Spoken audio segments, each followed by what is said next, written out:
RBI direct அப்படின்னு ஒரு பிளாட்ஃபார்மே இருக்கு. அந்த பிளாட்ஃபார்ம் வந்து ரீட்டைல் இன்வெஸ்டர்ஸ்க்காகவே வந்து உண்டான பிளாட்ஃபார்ம். ஸோ கவர்மெண்ட் பாண்டை பொறுத்த வரைக்கும் கிரெடிட் ரிஸ்க் இஸ் நில். ஏன்னா அரசாங்கமே பொறுப்பு ஏற்கிறது அப்படிங்கிறதுனால கவர்மெண்ட் பாண்ட் அப்படின்னு வரும்பொழுது அதை வந்து சவரின் பாண்ட்ஸ் அப்படின்னு சொல்லுவோம். பாண்ட் வாங்கும் பொழுது என்னென்ன ரிஸ்க் இருக்கு அப்படின்னு பார்த்தீங்கன்னா, ஆர்பிஐ பாண்டா இருக்கட்டும் இல்ல கார்பரேட் பாண்டா இருக்கட்டும், அன்னைக்கு உண்டான ஏற்ற இறக்கங்களுக்கு தகுந்த மாதிரி தான் உங்களுக்கு அந்த தொகை கிடைக்கும். பாண்ட் இன்ட்ரெஸ்ட் ரேட் சைக்கிள் கம்மியா இருந்தது அன்னைக்கு அந்த டைம் பீரியட்ல அப்படின்னா உங்களுக்கு ஜாஸ்தியான அமௌண்ட் வரும். இன்ட்ரெஸ்ட் ரேட் ஜாஸ்தியா இருக்கு அந்த பீரியட்ல அப்படின்னா உங்களுக்கு கம்மியான அமௌண்ட் வரும்.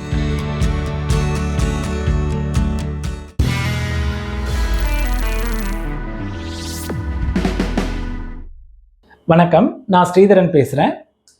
பொதுவாக இன்னைக்கு பார்த்தீங்கன்னா முதலீட்டாளர்கள் முதலீடு அப்படின்னு வரும்பொழுது ஈக்குவிட்டி பங்குச்சந்தை சார்ந்த முதலீடுகள் அப்படிங்கிறது வந்து நிறைய பேருக்கு இன்னைக்கு நிறையவே தெரிஞ்சிருக்கு. எல்லாருமே வந்து ஸ்டாக்ஸ் வாங்குறாங்க, விற்கிறாங்க. அதை வந்து த்ரூ டிமேட் மூலமா பண்ணணும் அப்படிங்கிறது நிறைய பேருக்கு தெரிஞ்சிருக்கு. அதெல்லாம் பண்ணிட்டு இருக்காங்க. அதே மாதிரி பாண்ட் மார்க்கெட்னா நமக்கு வந்து ரெண்டு விதமான பாண்ட்ஸ் இருக்கு. ஒன்று வந்து கார்பரேட் பாண்ட்ஸ், இன்னொன்று வந்து கவர்மெண்ட் பாண்ட்ஸ். ஸோ அதில் வந்து முதலீடு பண்ணுறதுக்கு என்னென்ன வழிகள், அதில் வந்து முதலீடு பண்ணுறதுனால என்ன லாபங்கள், என்னென்னலாம் வந்து பார்க்கணும் முதலீடு பண்ணுறதுக்கு முன்னாடி அப்படிங்கிறத பற்றி தான் இந்த வீடியோவில் பார்க்க போகிறோம். இப்போ பார்த்தீங்கன்னா அந்த பாண்ட் அப்படின்னு வரும்பொழுது கவர்மெண்ட் பாண்டாக இருக்கட்டும் இல்லை கார்பரேட் பாண்டாக இருக்கட்டும், எதுவாக இருந்தாலும் அதுவும் வந்து மார்க்கெட்டில் வந்து ட்ரேட் ஆகும். அதோட ப்ரைஸும் வந்து ஃப்ளக்சுவேட் ஆகும். அதோட ப்ரைஸ் வந்து எதன் மூலமாக ஃப்ளக்சுவேட் ஆகும் அப்படின்னா, அந்த இன்ட்ரெஸ்ட் ரேட் ஏற்ற இறக்கங்களுக்கு தகுந்த மாதிரி அதோட ப்ரைஸ் வந்து மேலேயும் கீழேயும் ஏறிட்டு வரும் அண்ட் இறங்கிட்டும் வரலாம். ஸோ இதை பற்றி நம்ம வந்து டீட்டெயிலாக அப்புறமா பார்க்கலாம். பட் ஒரு பாண்ட் அப்படின்னா யார் இஷ்யூ பண்ணுவாங்க அப்படின்னா, கவர்மெண்ட் பாண்ட் அப்படிங்கிறது வந்து ஆர்பிஐ தான் வந்து இஷ்யூ பண்ணுவாங்க. அந்த ஆர்பிஐ வந்து ரெண்டு விதமான பாண்ட் இஷ்யூ பண்ணுவாங்க. ஒன்று வந்து ஸ்டேட் கவர்மெண்ட்டோட ஆப்ளிகேஷன்ஸை வந்து பூர்த்தி பண்ணுறதுக்காக ஸ்டேட் கவர்மெண்ட் பாண்ட் அப்படிங்கிறத இஷ்யூ பண்ணுவாங்க. இன்னொன்று வந்து பார்த்தீங்கன்னா சென்ட்ரல் கவர்மெண்ட்டோட தேவைகளை பூர்த்தி பண்ணுறதுக்கு சென்ட்ரல் கவர்மெண்ட் பாண்ட் இஷ்யூ பண்ணுவாங்க. இது ரெண்டுமே வந்து ஆர்பிஐ தான் வந்து இஷ்யூவர் வந்து ஆர்பிஐ தான். ஸோ இதை வந்து நம்ம எங்கே வாங்கலாம், டைரெக்டாக நானே வாங்கணும் அப்படின்னு பார்த்தீங்கன்னா, ஆர்பிஐ டைரக்ட் அப்படின்னு ஒரு பிளாட்ஃபார்மே இருக்கு. அந்த பிளாட்ஃபார்ம் வந்து ரீட்டைல் இன்வெஸ்டர்ஸ்க்காகவே வந்து உண்டான பிளாட்ஃபார்ம். இதில் பார்த்தீங்கன்னா அந்த பிட்டிங் ஆப்ஷன் எப்போ வந்து அவங்க வந்து இஷ்யூ பண்ணுறாங்களோ அப்போ வந்து நம்ம வந்து உங்களுக்கு நோட்டிஃபிகேஷன், நீங்கள் ஆர்பிஐ டைரக்ட்ல வந்து ஒரு முதலீட்டாளராக ரிஜிஸ்டர் பண்ணீங்கன்னா உங்களுக்கு ஒரு லிங்க் வரும். இந்த லிங்க் மூலமாக உங்களுக்கு வந்து எல்லா அப்டேட்டும் வந்துட்டு இருக்கும். ஆர்பிஐ வந்து they will send you the details. அந்த டீடைல்ஸை போயிட்டு நீங்கள் கிளிக் பண்ணீங்கன்னா you can buy directly through RBI website itself. So பணம் யாருக்கு நீங்கள் கொடுப்பீங்கன்னா ஆர்பிஐ வெப்சைட், ஆர்பிஐக்கு தான் டைரெக்டாக போகும். உங்களுக்கு வந்து பாண்ட் வந்து அலோகேட் ஆகும். ஸோ இதில் வந்து என்ன அப்படின்னு பார்த்தீங்கன்னா, அந்த பாண்டோட கவர்மெண்ட் பாண்ட் அப்படின்னு வரும்பொழுது அதை வந்து சவரின் பாண்ட்ஸ் அப்படின்னு சொல்லுவோம். பாண்ட் வாங்கும் பொழுது என்னென்ன ரிஸ்க் இருக்கு அப்படின்னு பார்த்தீங்கன்னா, உங்களுக்கு கிரெடிட் ரிஸ்க் இருக்கு, அப்புறம் இன்ட்ரெஸ்ட் ரேட் ரிஸ்க் இருக்கு, அப்புறம் லிக்விடிட்டி ரிஸ்க். இது மூணு தான் வந்து இருக்கு. ஸோ கிரெடிட் ரிஸ்க் அப்படிங்கிறது வந்து ஒரு நிறுவனம் வந்து நம்ம பணம் கொடுக்குறோம், அவங்க வட்டியோட திருப்பி கொடுப்பாங்களா இல்லை வந்து கொடுத்த முதல்ல வந்து திருப்பி வருமா அப்படிங்கிறத நிர்ணயிக்கிறது தான் வந்து அந்த கிரெடிட் ரிஸ்க். ஸோ கவர்மெண்ட் பாண்டை பொறுத்த வரைக்கும் கிரெடிட் ரிஸ்க் இஸ் நில். ஏன்னா அரசாங்கமே பொறுப்பு ஏற்கிறது அப்படிங்கிறதுனால அதை வந்து சவரின் பாண்ட் அப்படின்னு சொல்லுவோம். அதில் வந்து நமக்கு அந்த கிரெடிட் ரிஸ்க் அப்படிங்கிறது கிடையாது. ரெண்டாவது பார்த்தீங்கன்னா இன்ட்ரெஸ்ட் ரேட் ரிஸ்க் அப்படிங்கிறது ஒரு பாண்ட் இஷ்யூ பண்ணுறாங்கன்னா அப்போ வந்து உங்களுக்கு ஒரு ஈல்டு இவ்வளோ இன்ட்ரெஸ்ட் கொடுப்போம் அப்படின்னு சொல்லுவாங்க. அதை நீங்கள் மெச்சூரிட்டி வரைக்கும் ஹோல்ட் பண்ணீங்கன்னா எந்த விதமான ப்ராப்ளமும் கிடையாது. இன்பிட்வீன் நீங்கள் வந்து லிக்விடேட் பண்ணணும் அப்படின்னா நான் சொன்ன மாதிரி அது வந்து மார்க்கெட்டில் வந்து அந்த பாண்ட் வந்து ட்ரேட் ஆகிட்டு இருக்கும். அப்படி ட்ரேட் ஆகிட்டு இருக்கும் பொழுது அன்னைக்கு என்ன இன்ட்ரெஸ்ட் ரேட் சினாரியோ இருக்கு, இன்ட்ரெஸ்ட் ரேட் மேலே போச்சுன்னா உங்களோட பாண்ட் ப்ரைஸ் கீழே வரும், இன்ட்ரெஸ்ட் ரேட் குறைஞ்சதுன்னா பாண்ட் ப்ரைஸ் மேலே போகும். ஸோ அதுக்கு தகுந்த மாதிரி அந்த மார்க் டு மார்க்கெட் கெயின் இல்லைன்னா லாஸ் அப்படின்னு சொல்லுவோம். இன்னைக்கு வந்து ஈக்விட்டி மார்க்கெட்டில் பங்குச்சந்தை ஒரு பங்கோட விலை வந்து அன்னைக்கு ஏற்ற இறக்கிறதுக்கு உட்பட்டது. அதே மாதிரி தான் வந்து இந்த பாண்டு, ஆர்பிஐ பாண்டா இருக்கட்டும் இல்ல கார்ப்பரேட் பாண்டா இருக்கட்டும், அன்னைக்கு உண்டான ஏற்ற இறக்கங்களுக்கு தகுந்த மாதிரி தான் உங்களுக்கு அந்த தொகை கிடைக்கும். ஸோ அதனால வந்து அந்த ரிஸ்க்கை தான் வந்து நாங்கள் வந்து இன்ட்ரெஸ்ட் ரேட் ரிஸ்க் அப்படின்னு சொல்றோம். தேர்ட் வந்து லிக்விடிட்டி ரிஸ்க்.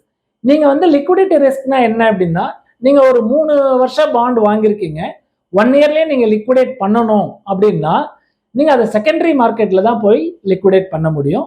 இந்த செகண்டரி மார்க்கெட்ல நீங்க லிக்விடேட் பண்றீங்க அப்படின்னா அதை வாங்குறதுக்கு ஒரு ஆள் இருந்தால் தான் நீங்க விற்க முடியும்.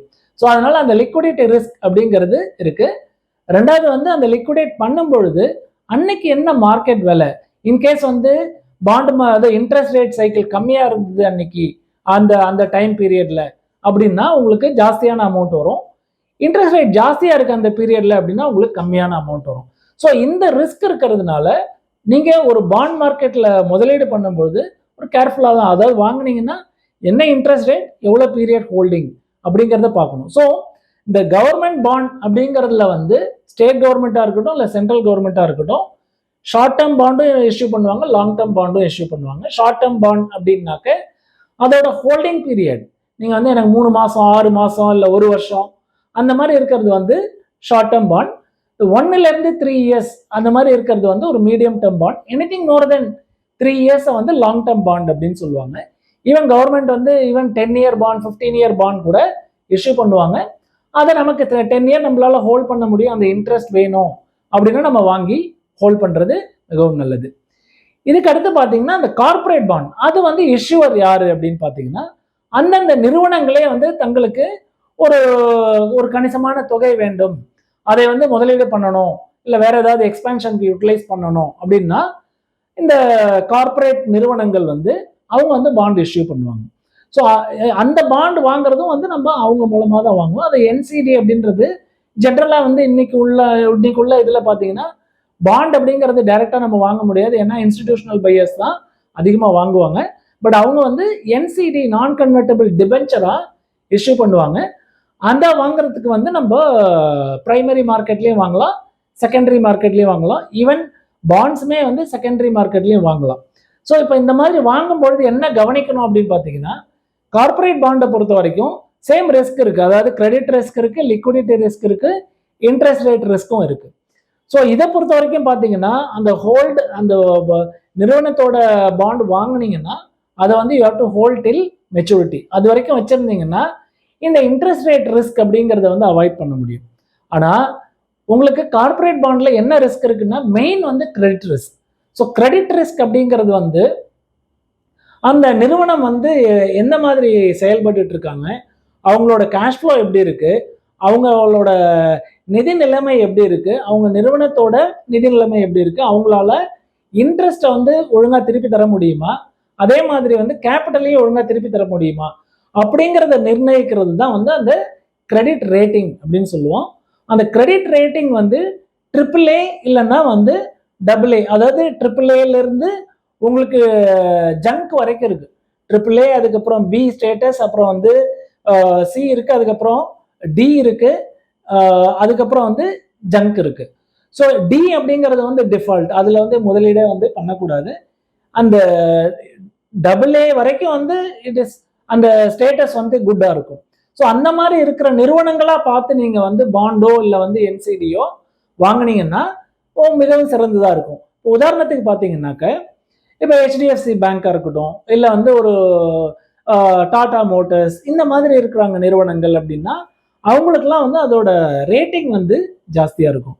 ஆனா இந்த ரேட்டிங் ஜாஸ்தியா இருக்கு அப்படிங்கிறதுக்காக அவங்க வந்து கேரண்டியா அது லிக்விடிட்டி ரிஸ்க் ஆர் திருப்பி வந்து பணம் வருமா கேரண்டி அப்படின்னா ரிஸ்கோட லெவல் தான் வந்து கம்மியை ஒழிய பொதுவாக வந்து கிரெடிட் மார்க்கெட்ல ரிஸ்க் அப்படிங்கிறதும் இருக்கு. ரிஸ்க் வந்து அது நம்மளோட என்ன ரிஸ்க் எடுக்கும் தன்மை அப்படிங்கிறத பார்த்து தான் நம்ம முதலீடு செய்யணும்.